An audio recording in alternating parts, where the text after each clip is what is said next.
Bon. J'espère que vous êtes prêts. J'espère que vous êtes prêts parce qu'on va se lancer dans ce jeu incroyable. Alors, j'en ai entendu que du bien. Le graphisme est particulier, on va pas se mentir, mais j'ai entendu que du bien de ce jeu.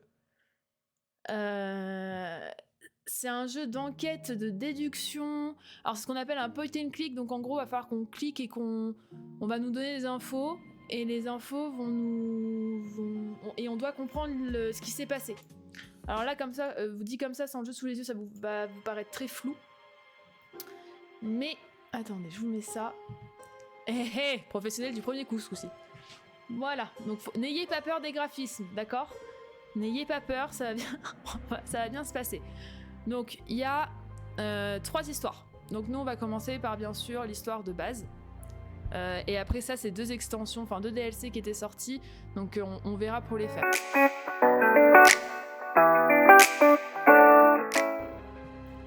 Allez, on part sur The Case of the Golden Idol. The Case of the Golden Idol avec mon meilleur anglais. Donc vous voyez, donc là c'est une enquête avec 3, si je comprends bien, c'est une enquête avec 3 chapitres. Et derrière on aura la même chose sur les autres bazars. Donc on va partir sur la première enquête. Une résignation de contrat abrupte. Allez, comment jouer ? Ah oui, ça peut être utile. Donc étudier l'environnement, donc ça c'est ce que je vous disais. Donc il va falloir qu'on clique à droite à gauche pour trouver des infos. Trouver des expressions dans les preuves et les documents. Donc là, par exemple, s'il y a un papier, excusez-moi. S'il y a un papier avec des trucs écrits dessus, il faut qu'on garde les trucs qui sont écrits dessus. Attribuer les expressions que vous avez trouvées aux bonnes cases des fenêtres réflexion. Ok, donc ça, je suppose que c'est un peu comme un audio que j'aimerais bien faire. En vrai, Ace Attorney. Je pense qu'on doit récupérer les trucs et les foutre au bon endroit. Comment jouer ? Remplissez le parchemin. Oui, il faut que j'arrête de vous dire comment jouer parce qu'en fait, ça ne bouge pas en l'occurrence.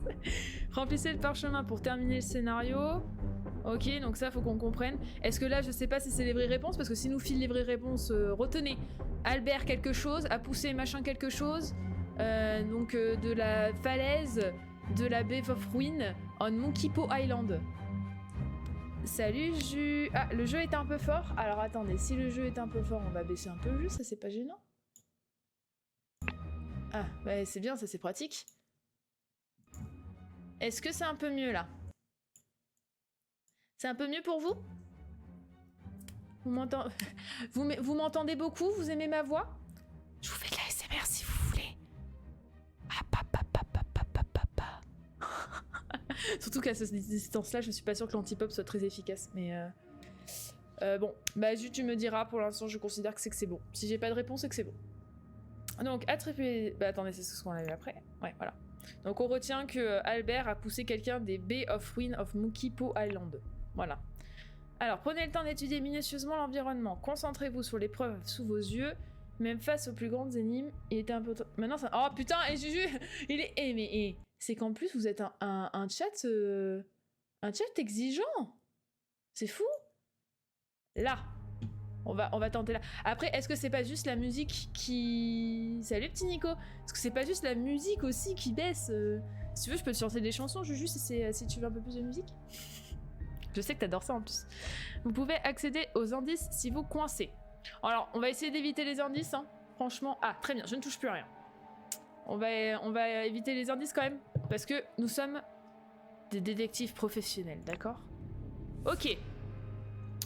Donc, vous voyez bien ce qui se passe. Donc, nous avons un homme avec une veste verte qui pousse un homme avec une veste verte.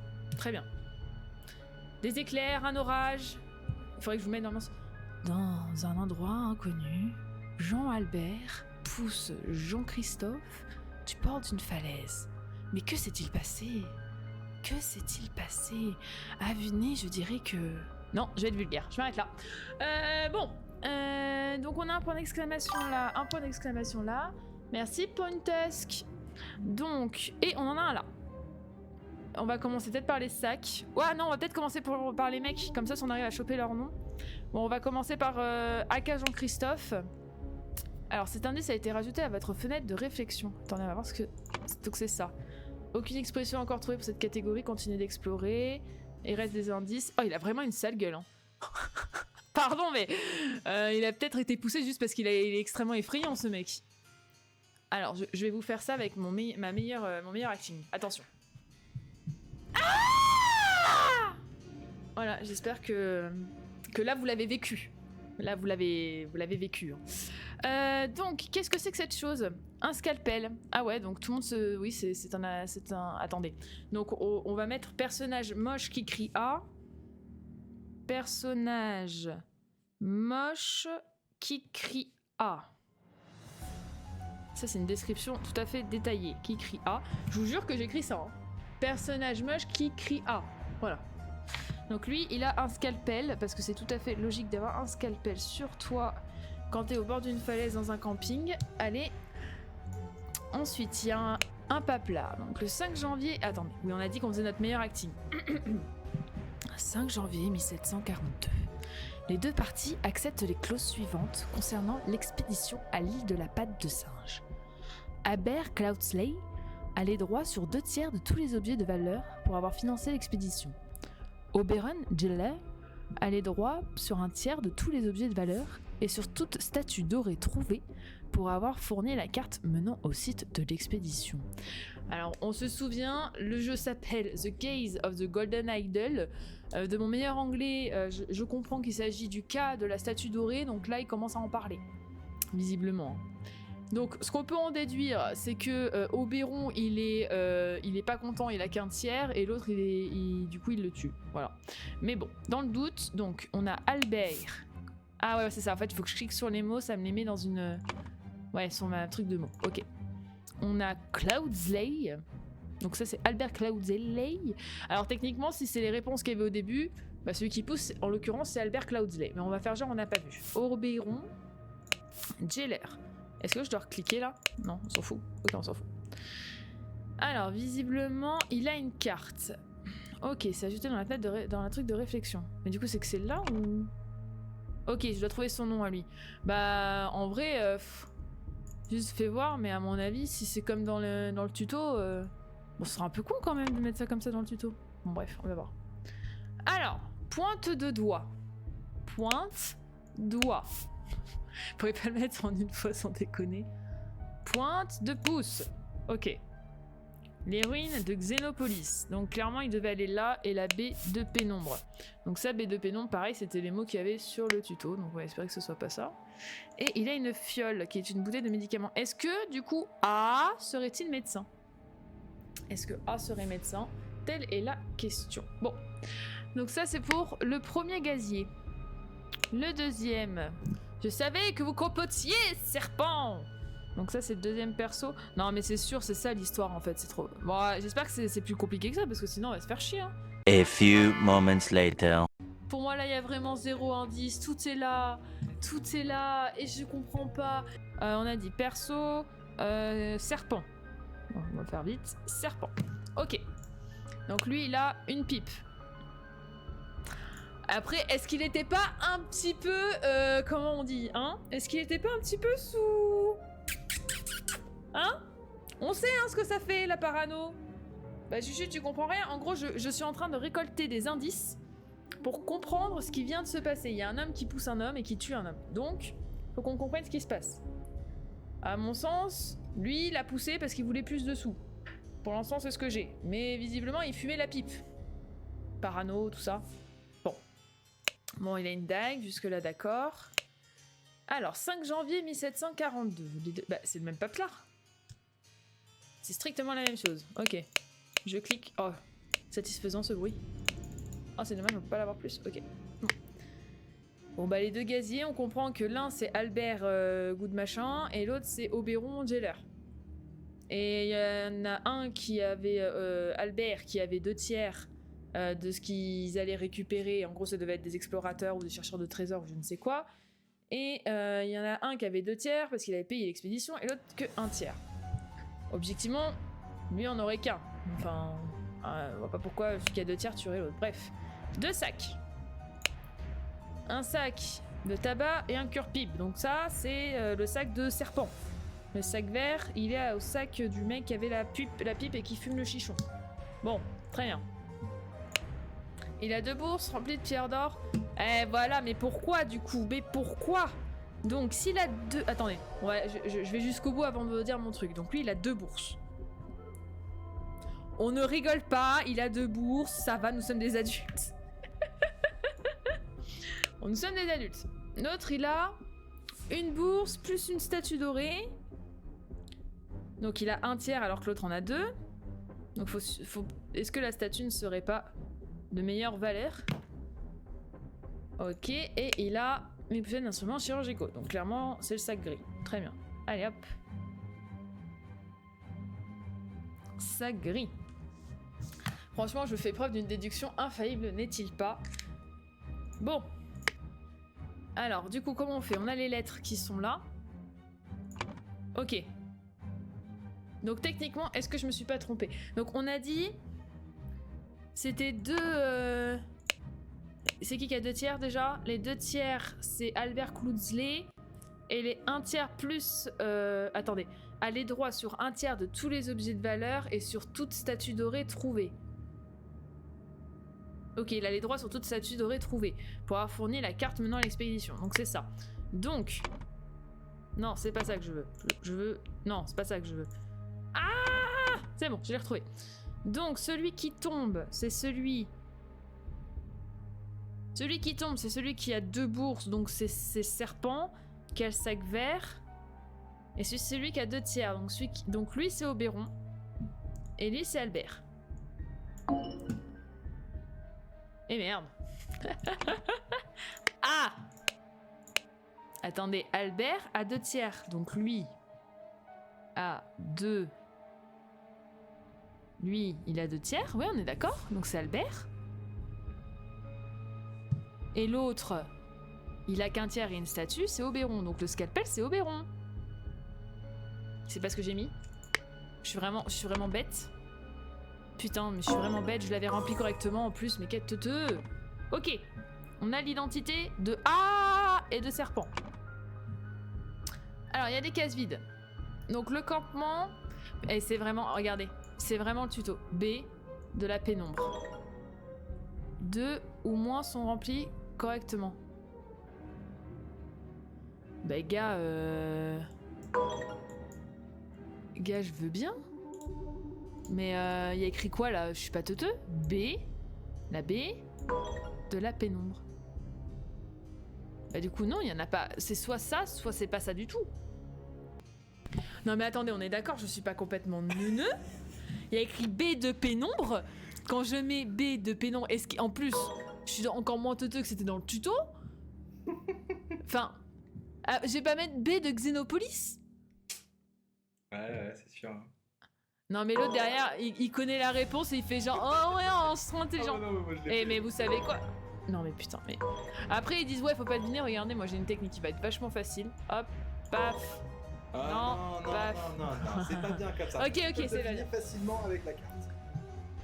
Alors, attends, il y a... Ah, attends, je sais. Ah, on voit 2 îles. Et pourquoi tu veux mettre B? Je sais pas. Parce que c'est ce qu'il y avait écrit dans le tuto. En même temps, t'as plus de chance avec pointe parce que t'as 2 pointes quand même. Hein. Ouais, mais il y a 2 pointes, mais regarde. Regardez bien, détective Glémini, elle est intelligente. Vous voyez là? Là, il y a 2 îles. Sur la carte, là, il y a 2 îles. Donc c'est forcément la pointe du pouce. Je sais pas qui c'est qui a parlé de B, franchement, vous abusez dans le chat. Bon, alors, le parchemin n'est pas rempli. Donc, attendez, faut que je me souviens déjà plus des noms. Donc il y a Albert. Albert Morissette a poussé Oberon gelé du haut de la falaise de la pointe. Merde, j'ai oublié, c'était quoi? La pointe du pouce. Eh, le talent! El talent! Nous sommes sur Inspecteur Glémini à la rescousse, n'hésitez pas. Alors, quand le parchemin était complété, aucun indice consulté. Bah non, on est trop intelligent pour ça. Tandis que le docteur Oberon... Ah ouais, attendez. J'oublie toujours qu'il faut que je parte sur mon meilleur acting. Tandis que le docteur Oberon Geller observait un... Merde. Je recommence. Tandis que le docteur Oberon Geller observait le mauvais temps avec sa longue vue, son partenaire d'expédition, Monsieur Albert Cloudsey, l'a soudain poussé du haut de la falaise. Tan, tan, tan, tan. Voilà. Alors, du coup, retourner à la sélection du scénario, rester et explorer. Bah, du coup, on va passer à la suite. Hein. Ah, deuxième chapitre. Attendez, je bois un coup. Je vous jure, c'est que de l'eau.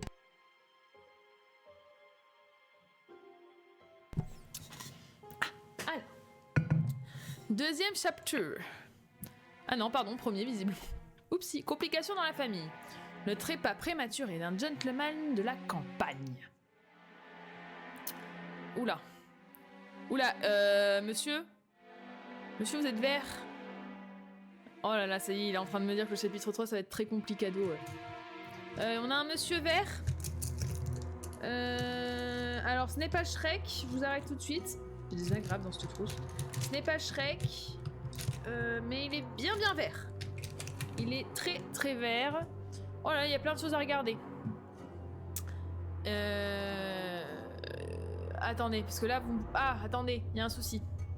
Il y a un souci, vous ne voyez ni le monsieur vert, ni le... Attendez. Va falloir que... on change de côté. Suivez-moi. On change de côté. Attendez, nous sommes des professionnels, ne l'oublions pas. Je répéterai à chaque fois que ce sera galère. Nous sommes des professionnels. Je vais être obligée de vous rapetisser, les gens. Hein. Je regrette infiniment, mais je suis obligée de rapetisser le chat parce que bah, vous prenez trop de place. Je ne veux pas insinuer quoi que ce soit, mais en l'occurrence, on va essayer de vous mettre comme ça. Hop. Et là, je regrette, mais... Bon, c'est les premiers messages qui disparaissent. Hop là. Ah bah oui, du coup, je suis con, faut que je le fasse dans l'autre sens. Égégé. Égégé, la professionnelle, elle sait pas faire Twitch. Le chat, on l'a à côté. Oh, je vous supprime le chat. Ouais, allez. Bon, je suis désolée les gens. Je vous enlève de mon écran. Adieu. Comme ça, au moins, je suis sûre que vous voyez tout l'écran. Là, au moins, je vous gêne pas, je dirais. Donc, en fait, c'est ce truc-là que j'ai vu. Estam vert. Les aliens, ils sont parmi nous. Bon, morts, mais ils sont parmi nous. Bon, alors, je suis un peu, peut-être un peu chiante, mais on va faire de droite à gauche. Allez, on commence par ça. Bah écoutez, à vue de nez, on est sur une statue dorée. Bon, on l'a retrouvée. Détective Glimini, je l'ai retrouvée direct. Bon, attendez. J'ai quand même noté. Donc, nous avons une statue dorée. Une statue dorée avec un œil rouge. Enfin, je sais pas si c'est un œil, mais un gros machin rouge sur la tronche. Et il semblerait... Est-ce que je peux arrêter qu'elle tourne? Ah, je peux pas. Elle a un signe chelou derrière la tête. Donc, on va mettre signe chelou derrière la tête. Mais du coup, si c'est une suite d'histoires, le mec qui est mort, là, qui est tout vert, c'est Albert. Jean-Albert! Il est décédé. Oh putain, je l'ai appelé Jean-Albert, il s'appelait Albert, c'est beau. Oh, excusez-moi. Ce cheval me trigger. Parce que la maison ne va pas être très grande, parce qu'il fait vite le tour. Bon, là, il y en a plusieurs. Bon, bref, continuons. Un voilier vogue tranquillement sur la rivière. Donc, c'est une rivière. Très bien, on s'en fout. Le cheval? Un cheval galope dans le jardin. Oui, un cheval qui galope. C'est quoi que ça m'a mis? Un cheval. Très bien. Ah, serait-ce un cavalier qui est mort? Bon. Cet indice a été ajouté à la fenêtre réflexion. D'accord. Nous avons une veste. Donc ça, à vue de nez, vous savez, c'est les règles qui se... Je sais pas si c'est charpentier, mais c'est des règles. La veste, elle est tachée au possible. Elle est blanche et tachée, mais c'est pas du sang, on dirait de l'urine. Donc je dirais qu'à vue de nez, le mec est tombé, s'est pissé dessus en même temps. Pourquoi pas? Un compas? Non, c'est pas un compas. Le truc noir, parce que ça, c'est pas un compas. Hein. Ça, c'est pas un compas. Hein. Ça, c'est... attendez. Attendez, parce qu'on a des gens... j'allais dire illettrés, mais c'est pas illettré. Attendez, je vous trouve ça. Règle en bois réglable. Est-ce que je vais la trouver comme ça? Réglable? Règle en bois réglable, c'est pas ça. Mais ouais, je sais pas comment vous dire. C'est le truc du coup qui est comme ça. Et t'as le truc au milieu qui fait comme ça. Et ça te permet de mesurer. Est-ce que je vais vous la trouver en 2-2 parce qu'on va pas y rester... En gros... Attendez. En gros, c'est ce truc-là. C'est ce truc-là, là. Mais en bois. Parce que j'arrive pas à trouver la version que je veux. Mais pour moi, c'est une règle comme ça. Hein. Donc le mec, il mesurait des trucs. Après, est-ce que ça a vraiment un gros intérêt? J'ai tendance à en douter. Mais bon, on sait qu'il a une règle en bois dans sa besace. Très bien. Alors, hop, on remet ça comme ça. Ok. Non, t'es pas bricolo, ça on sait bien. Ça, y a pas de problème. Pas de jugement. Oula. Brûlage spontané. Moi, Sébastien Cloudsley, qui est donc le frère d'Albert. Sébastien, c'est le frère de Jean-Albert. Parce que c'était Jean-Albert Cloudsley.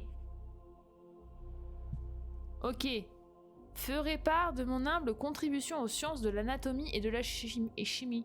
Bah oui, mais gros, faut pas faire avec ton propre corps. C'est-à-dire...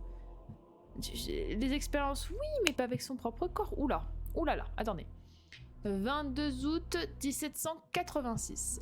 Midi. Je me suis réveillée, quelle belle journée. Merci Sébastien pour ce commentaire tout à fait pertinent. Midi 30. Enfin bon, le mec se lève à midi, hein, on note.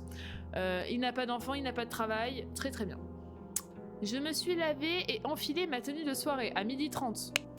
Ce mec a une vie très étrange, hein. Il a un réglage horaire très très bizarre. 14h, j'ai mangé un excellent canard rôti au déjeuner. Eh ben, c'est... Attendez, il a enfilé sa tenue de soirée pour aller manger à 14h? Ouais, on est d'accord, Pierre, il commence tôt. Mais moi, ce qui me choque le plus, c'est qu'il met sa tenue de soirée, il va manger à 14h. Mais à 16h, il va enfiler sa tenue de chasse. Donc la tenue de soirée, c'est pour le midi. C'est ok, ok. Franchement, on n'est pas dans le jugement. On n'est pas dans le jugement, on n'est pas sur un chat qui juge, ok. On accepte. Comme dirait notre bébé national, j'entends et mon cœur reste ouvert. Alors, 17h. Je suis allée chasser le blaireau à cheval. J'ai fait chou blanc et suis rentrée à la maison. Alors, je peux vous dire que là où je bosse, il en aurait chassé du blaireau. Pardon. Oh bah moi je me fais rire toute seule, hein, écoutez. Hein. Alors, 18h, j'ai enfilé ma tenue de recherche. Le mec est déphasé. Le mec, je ne comprends pas sa vie. Hein. Il se lève à midi, il met une soirée, il va bouffer à 14h, après il met sa tenue de chasse pour aller chasser. À 18h, il se dit tiens, si je bossais, let's go. Je ne taille absolument pas mon travail. C'est pas le travail que je taille, pas du tout. Le mec, il a 12 000 tenues. Ouais, c'est clair, il en a plus que moi. Je suis jalouse. 19h, genre... Mais non, mais c'est trop. Il met une soirée à 12h30, il remet une tenue de soirée à 19h. Arrête. J'ai mangé un délicieux filet de bœuf pour le dîner. Eh ben t'as bien de la chance, d'accord? Nous on mange de la soupe. Boire de la soupe aux cailloux certaines fins de mois, ok? 22h30, j'ai mis mon journal à jour et suis allée au lit continuer mes lectures pour mes recherches. Donc le gars, il est en train de nous annoncer que en se couchant à 22h30, et admettons il lit un peu, mais à 23h dodo finito, il se relève à midi derrière. Ah putain, il y en a, ils ont besoin de dormir. Hein. C'est Christina Cordula là. Des blaireaux et des rats. Des blaireaux et des rats, tout à fait, exactement. Et même des fourmis de temps en temps. Christina Cordula. Oui, non, mais vraiment. Je pense que tu sais, tous les soirs et tous les midis, il est en mode alors ma chérie, qu'est-ce qu'on va mettre comme veste aujourd'hui? Bon, en tout cas, il a une vie très spéciale. J'arrive pas à faire le lien avec tout ça. Hein. Il se couche en tenue de soirée, ouais, j'avoue. C'est vrai que d'après son journal, il va manger en tenue de soirée et se coucher avec. Hein. Clairement, il y a quand même des gens qui ont des vies étranges. Hein. Le tableau. Ok. Donc, on sait pas où est le nord. J'ai jamais vu une boussole comme ça. Alors déjà que j'ai un sens d'orientation digne d'une mouette. Non, pardon, la mouette en a un mieux. D'une huître. Non, l'huître, ça doit être encore mieux d'ailleurs. Mais j'ai pas un bon truc. Ça doit être la zone de chasse. Chasse. Ouais, j'aurais dit chasse. Ou alors c'est le nom des familles. Enfin, tu sais, le blason des familles. Bon, on va cliquer sur les noms parce qu'on a que ça à faire, mais... Soit, là, genre, il chasse le loup, là, il chasse les magiciens. Et là, il chasse les grenouilles. Ouais, il n'y a pas de blaireau, mais moi, personnellement, je vois ça. Bon, bah, écoutez, très bien. Qu'est-ce que c'est ? C'est un calendar, nous sommes le 23 août. Alors, attendez. On le retrouve mort le 23 août. Jour du décès. La rivière passe pas loin de la maison. Ah oui, t'as raison, on voit la rivière. Donc lui, il habite là. Il peut pas habiter là, il habite forcément là. Donc c'est une grenouille, d'où le fait qu'il est vert. J'ai résolu l'enquête. L'homme est vert car l'homme est une grenouille. Et il faisait des expériences pour l'anatomie. Et donc il s'est auto-disséqué. Punaise. Vous voyez, à nous tous on arrive à trouver les solutions. C'était donc ça. Mais oui, les déductions. Mais non, mais c'était sûr en fait. C'est une grenouille, regardez, il ressemble littéralement à une grenouille. C'est... voilà. Et comme les grenouilles n'ont pas besoin d'exister dans notre monde... Ah non, ah bon bref, tant pis. Il a des cheveux, il a pas de cheveux, il a des cheveux, il a pas de cheveux. Élémentaire, mon cher Watson. Il a perdu ses cheveux. Non, ça c'est côté Christina Cordula. Il a mis sa plus belle perruque. Donc là, il mange un gros poulet sa mère en buvant du vin rouge. Bah c'est un bon vivant, hein. Il aimait vivre, ce petit Sébastien. Oui, donc on est le 23 et son journal, c'était le 22. Donc après s'être couché à 22h30, il ne s'est jamais réveillé après sa dissection nocturne. Malheur et damnation. Bon, une échelle. Voilà, c'est une échelle. Merci le jeu. Merci le jeu, je n'aurais pas douté que c'était une échelle. Et il y a un livre. Ouh, Henry Clover, Saturnisme. Alors, je vais pas vous mentir, ma premier truc que j'ai lu, c'est satanisme. Hein. Clairement. Tu commences par ça, tu finis par nisme, hein, mon cerveau. Voilà. Satanisme grave. Comment tu es un bon vivant? On a dit que c'était une grenouille, d'accord? Mais pour comment tu es un bon vivant, bah... je sais pas. Un peu de cyanure dans le vin. Peut être une bonne idée. Moi j'avoue que ça me tue direct, hein. Tu me mets du vin, je regarde pas s'il y a quelque chose dedans. Donc on a dit satanisme grave. Saturnisme, pardon, grave. Ok. Saturnisme, petite définition du oh punaise, petite définition du saturnisme, s'il vous plaît. Attendez, j'arrive. Saturnisme. Définition. Le saturnisme est une intoxication par le plomb dangereuse... Non mais Juju. Intoxication par le plomb dangereuse pour la santé car le plomb a toujours des effets toxiques sur l'organisme même à faible dose. Surtout au niveau du système nerveux, de la moelle osseuse et des reins. Le saturnisme est mesuré par un plombémie ou taux de plomb. Je t'ai dit quoi? Je t'ai dit tu tues un bon vivant comment? Tu mets du cyanure dans son vin. Le mec en fait juste il a pris les plombs de chasse, il les a mis dedans, il a touillé, il s'est dit ça fait du croquant et puis let's go. Hein. Voilà. D'autres questions? Mais non mais y a que moi qui ai lu satanisme enfin un moment. Max Nooby. En plus non mais je lis satanisme, on n'oublie pas qu'il y a ça au mur quand même. Enfin à un moment donné il y a des questions à se poser. Bon je sais pas si on parle du fait qu'il y a une veste au-dessus de son lit. Clairement on est sur du sur un Dylan chambre pas rangée je dirais avec nez. Bon enfin bref, allez on s'attaque au cadavre. On s'attaque au cadavre. Ah excusez-moi je remets ça là, hop là. Bon alors une bague ornée d'un rubis. Donc on sait pas où elle est mais il y a une bague quelque part, ok. Donc une bague. Moi je dis toujours qu'il est vert. Je sais pas si quelque chose explique pourquoi il est vert, mais l'homme ne respire plus. Alors il devrait être bleu dans ce cas-là, pas vert, hein. Excusez-moi, mais il y a un problème de colorimétrie. Hein. Son crâne porte les traces d'un traumatisme grave. Bon, donc il a pas été empoisonné au plomb. Zut. Oui, c'est la même. Oui, c'est le même truc que. Ouais, il y avait un truc rouge sur la statue, regarde. Mais du coup, est-ce que. Et là, il y avait un truc bidule chouette. Alors, à moins que ce. Bah ouais, mais là, tu mets pas une bague. C'est tout ce qu'on a? C'est tout ce qu'on a? C'est tout ce qu'on a. Il a pas de bague à... Ah, attendez, regardez. C'est pas la bague, ça? Est-ce que ça, c'est une tomate ou c'est une bague? J'aimerais savoir. Qu'est-ce qui peut être rouge dans une assiette et qui fait un tout petit point comme ça? Une tomate, cerise. Un morceau de carotte, s'il aime pas trop les légumes, il en a mis qu'un. Bah une tomate. Bah excuse-moi, t'es en train de manger, il y a un point rouge au milieu de ton assiette, tu veux que ce soit quoi? Une tomate? Je te dis un morceau de carotte parce qu'il aime pas les légumes et que du coup il s'est dit je vais en prendre un pour histoire de dire. Bon ça je suis en contour. Donc là, ça c'est la phrase du scénario. Pour l'instant, on n'a rien de plus.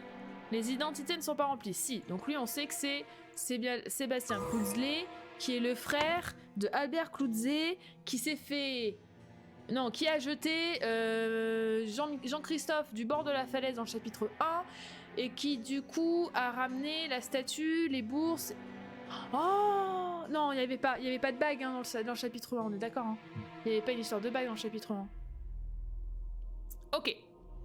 La veste. Il y a des cases vides. Soirée, chasse, recherche. Ok, donc on sait que lui, pour manger à midi et demi, il met une tenue de soirée, quoi qu'il arrive. On sait que du coup, après avoir mis sa tenue de soirée à midi, à 16h, vu qu'il travaille fort et que c'est quelqu'un de très impliqué dans la vie, il est allé mettre sa tenue de chasse pour aller chasser les grenouilles, les blaireaux, pardon, et il va se coucher en tenue de recherche. Enfin, il va faire des recherches en tout cas dans son lit. Ok, on est bon. Pourquoi ça me dit que... Faut que je clique là? Ah merde, 2 cases ou moins sont incorrectes. Ah ouais, en même temps, je suis un peu débile parce que ça ressemble plus à une tenue de recherche avec les trucs dans les poches. Ah là, oui, soirée. Et du coup, tu penses qu'il n'y a pas recherche du coup? Oh ouais, non mais... Bah comment ça, en tenue de chasse? Oh bah alors attendez, là, moi je comprends plus rien. Pourquoi il sera en tenue de chasse dans son lit? Je suis d'accord avec toi, Pierre, il est allé se coucher en tenue de soirée. Pourquoi il aurait sa tenue de chasse dans son lit? On a raté un truc. J'ai enfilé ma tenue de soirée, j'ai mangé mon filet de bœuf, j'ai mis mon journal à jour et je suis allée au lit continuer mes recherches de lecture. Oui, c'est correct, mais comment dire, non, il est parti se coucher en tenue de soirée. Ah, là, le détective Glimini, elle est pas ok avec ça. Hein. Bon. Why not? De toute façon, on va pas rester planté là-dessus 6 ans. À partir du moment où on dit que c'est bon, passe à la suite. Ok. Donc. Ah, alors attendez, seigneur de Noirchamp. Donc, on a dit qu'il s'appelait Sébastien Clouzlé. Seigneur... Il est où? De Noirchamp. Est décédé dans son lit. La cause de la mort est un traumatisme crânien lié au pneu. Au plomb qu'on lui a mis dans son verre. Non, non, toujours pas. Qu'il a subi lorsqu'il est tombé de son échelle quand il a voulu regarder le satanisme. Attendez, non. Pendant... Non mais attendez, il y a plein d'indices et au final ça finit de juste en fait il est tombé du cheval, c'est pour ça que le cheval il court. Mais qu'est-ce qu'il fout dans le lit du coup? Qui c'est qui l'a ramené du cheval au lit? C'est trop de questions. J'ai trop de questions là. Trop de questions sans réponse. Bon, il semblerait qu'on va trop loin, hein. Je vais trop loin, pardon, mais moi je trouve qu'il y a des incohérences. Hein. Parce que là ça va être pendant la chasse. Alors que le seigneur de Noirchamp était à la chasse, son cheval l'a désarçonné et il a reçu un traumatisme crânien fatal. Mais je reste quand même dubitative, parce que s'il est tombé, on devrait le retrouver dans son jardin. Et c'est quoi cette histoire qui va chercher ce que fait le plomb à l'organisme humain? Satanisme, saturnisme, ce que vous voulez. Ouais, on est d'accord, Gaël, tout ça pour ça? Non, mais attendez, Max il m'a dit, tu verras le chapitre 3. Il faut qu'on fasse confiance à Max, on verra le chapitre 3. Oh, attendez, 1 minute de silence pour Sébastien Clouzlé. Mort à 53 ans. Sébastien Clouzlé était un grand homme. Il aimait les reines du shopping. Il aimait beaucoup mettre des tenues de soirée à midi et demi. Il ne travaillait pas beaucoup, mais en avait-il vraiment besoin? Il dormait 23 heures par nuit, se couchait à 22, se levait à midi, mangeait, chassait, faisait genre il travaillait. Comme beaucoup de gens actuellement, hein, on va pas se mentir, dans beaucoup de travail, hein, on est là-dedans. Et vous voyez ces visages atterrés, tristes de sa famille, que nous soutenons tous, avec beaucoup d'ardeur, bien évidemment. Maintenant, nous allons passer à la question la plus importante. L'héritage! Est-ce qu'il y avait de la monnaie là-dedans? Bon, allez, Sébastien Clouzlé, il est bien gentil, mais c'est une merde. Donc, le chapitre 3 est là.